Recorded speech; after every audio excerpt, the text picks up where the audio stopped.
This Deepak Singh physics lecture and math के channel पर आपका एक बार फिर स्वागत करता है। आज हम लोग मिरर फार्मूला पर डिस्कस करेंगे। बहुत सारे बच्चे कहते हैं कि मिरर फार्मूला का न्यूमेरिकल लगाने में बहुत सी प्रॉब्लम होती है। देखिए, प्रॉब्लम तो होती है मिरर फार्मूला, और लेंस फार्मूला भी पढ़ाएंगे आगे, उसमें भी प्रॉब्लम होती है। तो आज हम लोग मिरर फार्मूला पर डिस्कस करेंगे और देखेंगे कैसे मिरर फार्मूला का न्यूमेरिकल सॉल्व होता है। देखिए, पहले इसको देख लेते हैं। Nature of image, the size and location. Nature of image form by a spherical mirror depend on the position. देखिए, जो size and location and nature of image जो होता है उसकी पोजीशन, ऑब्जेक्ट के पोजीशन पर निर्भर करता है कि वह ऑब्जेक्ट कहाँ पर है। कि जैसे वह फोकल और पोल के बीच में है, कि फोकल और सेंटर ऑफ कर्वेचर के बीच में है, कि सेंटर ऑफ कर्वेचर के बाद है, बिहाइंड है, कहाँ पर है, उसके पोजीशन पर उसका नेचर और साइज एंड लोकेशन जो होता है डिपेंड करता है। उसके बाद आइए हम लोग मिरर फार्मूला को देख ले। मिरर फार्मूला देखिए यही है, 1/f = 1/v + 1/u। और यहाँ पर जो है f क्या है, फोकल लेंथ है, v क्या है, इमेज डिस्टेंस, और u क्या है, ऑब्जेक्ट डिस्टेंस। और हम लोग फिर इसके बाद देखते हैं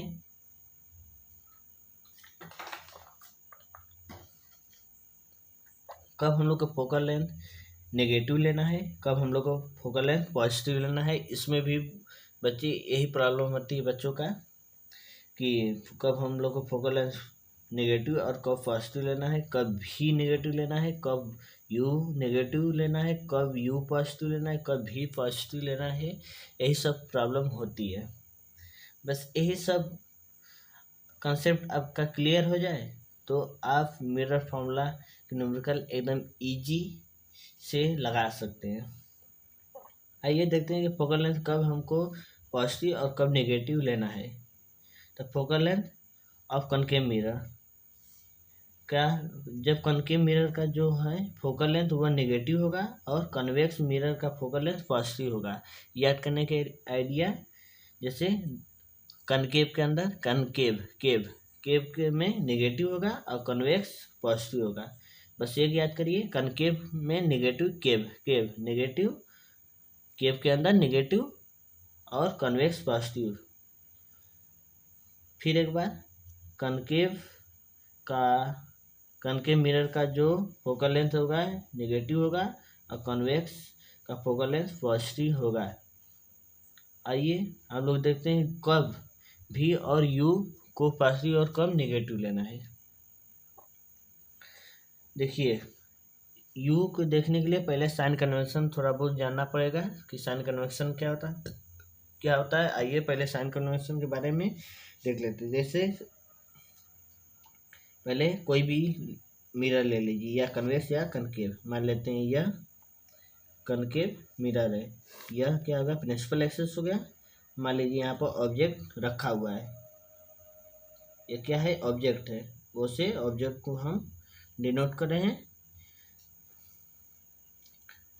ऑब्जेक्ट से मिरर की तरफ का डिस्टेंस क्या होता है, वह पॉजिटिव होगा, और मिरर से ऑब्जेक्ट की तरफ की जो डायरेक्शन होगा या डिस्टेंस वह क्या होगा, नेगेटिव होगा। तो हम लिख सकते हैं ऑब्जेक्ट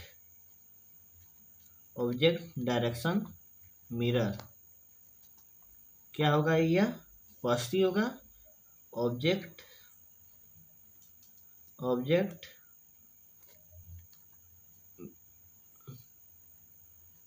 मिरर से ऑब्जेक्ट तरफ की जो डिस्टेंस होगा वह नेगेटिव होगा।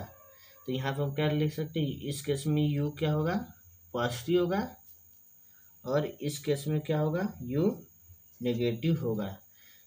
तो ऑब्जेक्ट से मिरर की तरफ का जो डायरेक्शन होगा, डिस्टेंस होगा, वह पॉजिटिव होगा, ये होगा, और मिरर से ऑब्जेक्ट के तरफ का जो डिस्टेंस होगा वह नेगेटिव होगा। ये भी आपको समझ में आ गया होगा। अब हम लोग कब भी को नेगेटिव लेना है, कब भी को पॉजिटिव लेना है। जैसे मान लेते हैं भी हमको पॉजिटिव कब लेना है, भी के लिए इरेक्ट एंड वर्चुअल,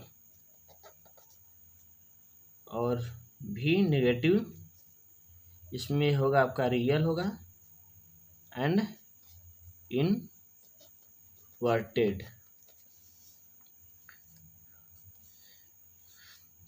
देखिए यह क्वेश्चन में आपको गिवन हो सकता है कि क्वेश्चन में आपको दे दिया हो कि जो इमेज है इरेक्ट है एंड वर्चुअल है, तो उसमें यू पूछेगा या एफ पूछेगा।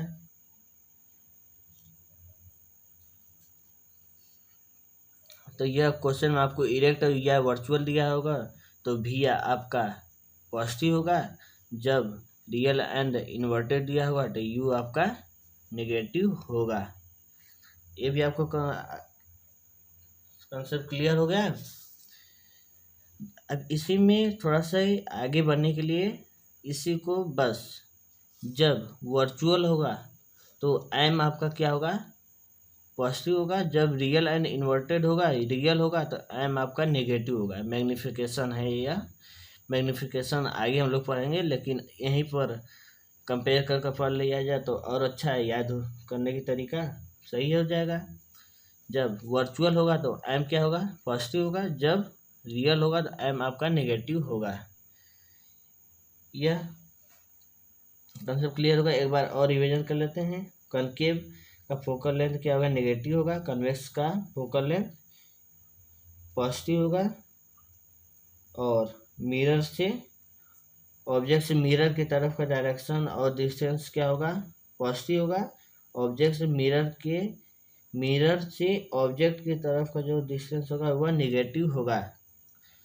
और कब हम लोग को भी और पॉजिटिव नेगेटिव लेना है, अगर इरेक्ट एंड वर्चुअल दिया होगा क्वेश्चन में तो भी हम लोग का पॉजिटिव होगा, और रियल और इन्वर्टेड क्वेश्चन में दिया होगा तो भी हम लोग का नेगेटिव लिया जाएगा।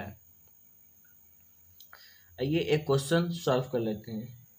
जैसे क्वेश्चन कहीं कॉपी पर और लिखे अलग, जैसे देख लीजिए, an object is placed of at 10 centimetre from a concave mirror of focal length 15 centimetre, find position and image. मतलब हम लोग का जो दिया है एफ 15 सेंटीमीटर है, और क्या कौन सा है, मिरर है, कन्वेक्स मिरर है। तो कन्वेक्स मिरर का फोकल लेंथ क्या होता है, हमेशा पॉजिटिव होता है, और यू भी निकालना है, और यू को दे दिया है 10 सेंटीमीटर। अब देखना है कि यू कब पॉजिटिव लेना है, कब नेगेटिव। मान लीजिए कोई भी मिरर ले लीजिए या कन्वेक्स है कोई भी, मान लीजिए ऑब्जेक्ट यहाँ पर रखा हुआ है, यू हो गया 10 सेंटीमीटर की दूरी पर रखा हुआ है, यह ऑब्जेक्ट हुआ। तो अब ऑब्जेक्ट से मिरर की तरफ का डायरेक्शन क्या होगा, पॉजिटिव होगा, तो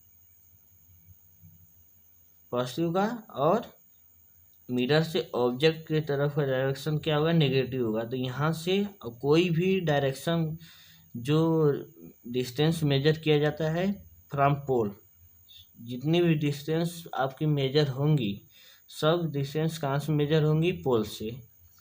all distance measures from pole. तो मिरर से ऑब्जेक्ट की तरफ का डायरेक्शन क्या होता है, नेगेटिव। तो यहाँ पर नेगेटिव ले लिया जाएगा। यहाँ पर हम आपको बताएं मिरर से ऑब्जेक्ट की डायरेक्शन क्या होगा, नेगेटिव, और ऑब्जेक्ट से मिरर की तरफ की जो डिस्टेंस होगा वह पॉजिटिव होगा। हम डायरेक्शन बोल रहे हैं, उसे क्या समझेंगे डिस्टेंस। और भी निकालना है 1/f equal to 1/v plus 1/10 centimetre. तो इसका फोकल क्या है 1/15 हो जाएगा, इक्वल 1/v। देखिए आपका 10 माइनस है तो माइनस 1/10 1/15 प्लस ये माइनस इधर आएगा प्लस 1/v 13 एल्सियम ले लीजिए 2 + 3 = 1/v 5/30 = 1/v 1/6 v = 6 सेंटीमीटर। देखिए v क्या है पॉजिटिव में है, पॉजिटिव तो वह क्या बनेगा इरेक्ट बनेगा और वर्चुअल बनेगा। इरेक्ट और वर्चुअल बनेगा और बिहाइंड द मिरर बनेगा, बिहाइंड मिरर बनेगा। देखिए हम लोग का भी फाइंड हो गया और उसका नेचर भी फाइंड हो गया। इरेक्ट बनेगा, वर्चुअल बनेगा और बिहाइंड द मिरर बनेगा। आइए हम लोग मैग्नीफिकेशन के बारे में थोड़ा बहुत डिस्कस करेंगे और कुछ पार्ट बचेगा उसे अगले वीडियो में डिस्कस करेंगे। जैसे यहाँ पे देखिए m, जैसे m दे दिया height of image upon height of object होता है मैग्नीफिकेशन। तो मैग्नीफिकेशन यही बताता है ना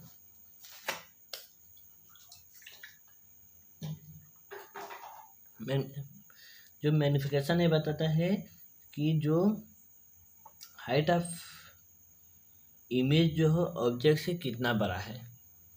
जैसे मैंने मैग्नीफिकेशन दे दिया है height of image upon height of object equal to 2। Height of image क्या होगा 2 times of height of object. जो ये बता रहा है कि जो हाइट ऑफ इमेज है वह हाइट ऑफ ऑब्जेक्ट से क्या है 2 गुना बड़ा है।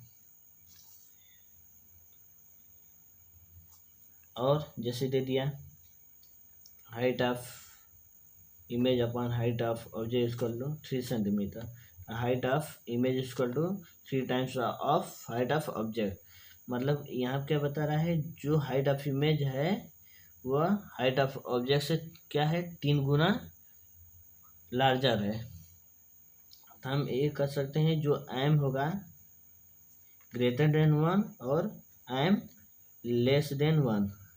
जब m जो होगा 1 से क्या होगा ग्रेटर होगा तो वह क्या होगा larger than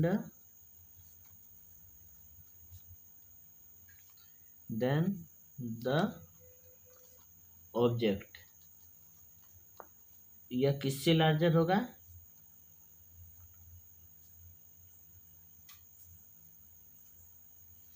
larger than the object. मतलब जो इमेज होगा लार्जर देन द ऑब्जेक्ट। यहाँ पे इमेज लिख लीजिए नहीं समझ में आ रहा तो image larger than the object. और यहाँ पे क्या होगा जब m क्या है 1 से छोटा है तो यहाँ पे इमेज क्या होगा